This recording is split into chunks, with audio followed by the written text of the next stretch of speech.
football talk. And there's been a lot of conversation after Christian McCaffrey signed the extension. 2 years, $38 million, 19 per. I think we're all good with that. You look at what he did last season. You look at what he's done for the 49ers. 39 touchdowns in 22 games. Are you kidding me? Over 2,700 rushing yards in 22 games. Over 1,400 receiving yards in 22 games. Are you kidding me? He's worth every single penny. But where does it leave? Where does it leave Brandon Aiyuk? Well, David Lombardi joined Willard and Dibbs yesterday because Willard opened the show saying basically this means great things for Aiyuk. They save money. They're extending guys. Brandon Aiyuk, you should be thrilled. According to David Lombardi of The Athletic. Doesn't mean anything for Brandon Aiyuk. The Brandon Aiyuk deal is happening in the receiver market. The receiver market is what might actually slow it down because we saw such an outlier with Justin Jefferson's contract that it's kind of, to be honest, I think it's confused a lot of the league. You might even be able to compare it to the Deshaun Watson contract a couple of years ago when the Browns gave him that fully guaranteed deal. It was unprecedented. And then a lot of people at the time said, well, okay, now here come all the fully guaranteed deals for quarterbacks. And that never happened. The rest of the league never followed suit. So that remained an outlier. And this Justin Jefferson contract is 70% larger in terms of fully guaranteed money than anything that had happened before it at the receiver position. It's a good chance that the league is going to view it as an outlier again. And the first teams to really put to the test regarding that will be the 49ers because they're negotiating with Brandon Aiyuk, and the Cowboys because they're negotiating with CeeDee Lamb. Maybe the Bengals too with Jamar Chase. But anyway, that's the main focus point for the Brandon Aiyuk deal. Wow. You went, as in CMC has no correlation to Brandon Aiyuk. What do you think of when you say that? I'll get into the football in a second. Well, I was just basically saying Lombardi when Willard was asking the question. You're overthinking it. Well, no. It's Jurassic Park. No. You didn't say the magic word. Oh, I don't remember that. You guys don't remember that with Newman? I don't remember that. I knew what you were talking about. With the Barbasol can? Yeah, I don't remember that at all. Dogson, we got Dogson here. See, nobody cares. Oh, yeah, see, I forgot Newman was in the movie. I haven't watched Jurassic He's Park. the one that gets hit by the Dilophosaurus. What is it? The Dilophosaurus. Yes, he like spits tar at him. Yeah. No, he got played. Newman, he went out. Yeah, he went out cold. He went out cold. But what I was saying, kind of like Mark Willard's question to David Lombardi, where he like gave him the Heisman stiff that's arm. what I'm saying. Well, because I understand where Mark's coming from. I probably would have thought, I wonder what this means for Brandon Aiyuk. Well, his opening monologue yesterday after he ripped us for being floppers, or he ripped you, he didn't bring me up. Guru brought me up, so I ripped Guru for flopping. Karen, we were flopping just because we are investing into the Giants, and we kind of call some things here. At least Bonte didn't win. I was rooting against Bonte. Yeah, I get it. We're the youngsters here at the station. A lot of people like to hate on us. It's okay. Don't hate us because you can't be us. Anyway, Mark Willard opened the show, and he was saying that, this is good news for Brandon Aiyuk. And so I was saying, David Lombardi thinks differently. Mike Florio thinks differently. This has nothing to do with Christian McCaffrey.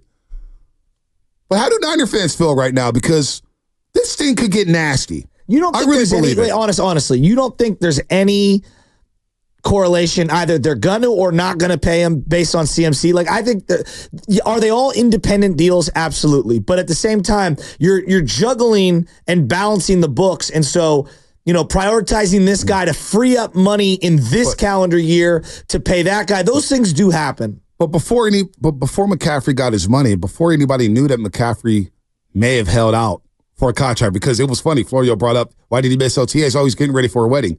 Wedding's at the end of June. You know what I'm saying? I don't know how weddings work. Never been married. I haven't started planning a wedding Let me tell you how they work. You pay an exorbitant amount of money. There's an entire book of profit being made. Oh, no. Just keep going. Keep cooking. Based on, you wanting to get into a wedding. If you say wedding, they go, oh, let me mark this up 500%. Right. Okay. So that's how it works. So anyway, you have a save the date and then an invitation, just to show you how ridiculous it is that you have to pay 2 invitations basically to come to my wedding. Hey, remember this is the date, but also here's an invite. Stupidest thing ever. Langford was venting to me about that yesterday. Nice guy Stephen Langford over at KCBS, also getting married this year. Yeah, no. September 21st. I know. There you go. Are we all going to be there? Save the date. I'll be watching college football while he walks down the aisle on my phone. Dave Fleming will be watching him. He's got to be doing it. I'd like to know what table I'm going to be at before I. Oh, you're commit. one of those guys. Probably with us. You're one of those guys. Why does it matter? Make the table. You're I'm Shasky. teasing. I love being at uncomfortable tables. As long as all the food's the same, I don't care. I make the table crack. I make it pop. You know what I'm saying? Life of the party. Let's go. Don't be that guy, Shasky. But nobody said anything before we even knew Christian McCaffrey was gunning for new money. The word we have received was that it didn't matter. There's still money to pay Aiyuk. Now, you're going to put yourself in a pinch, and you're going to have to move on from either Deebo or Aiyuk after this season. But nobody said anything about the money impact of Brandon Aiyuk whatsoever. So how is it going to impact Brandon Aiyuk now? Now, I get it. You got more cap space to work with, and maybe you find some new money. But I'm kind of with David Lombardi here. I don't see how the two correlate. I don't. Because before we even knew McCaffrey, again, before we knew he was going to get his money, everybody told us from 49er land, oh, we could pay Brandon Aiyuk, but it's about dollars and cents to how much we want to pay him. Now, that's all it was. So, like, if I just put, and the money is always the number one thing, but if I put the money to the side, because I feel like I don't know anything about the salary cap, even though everybody, you know, this guy and this guy, and you can't afford this. Like, every year you see a team with $75 million over the cap, and somehow they sign people. So, just the Philly is a great example. I don't know where their money comes from, but just put that to the side. I just find it odd that they re-signed Jennings. They have Deebo under contract. They have Aiyuk currently under contract. They drafted Pearsall. So that's 4 guys at wide receiver. I don't, like, I'm just asking out loud. Are they going to, like, philosophically change how they play football? Are we going to see more 3 and 4 wide receiver sets? Like, we know all those guys has a role. I'm just saying, like, bang for your buck on a first-round pick on a Super Bowl now winning team, or a team that you want to win the Super Bowl now. I don't know. Like, I'm questioning, like, who's staying, who's going. I'm asking out loud. Shanahan really didn't say anything about changing his philosophy.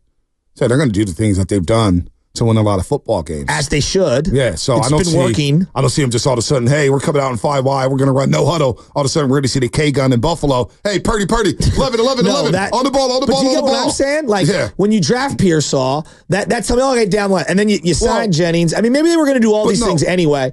But, like, I think they're sending the message to Brandon Aiyuk, hey, you're under contract for $15 million. We have the 5th year or the franchise tag in our back pocket.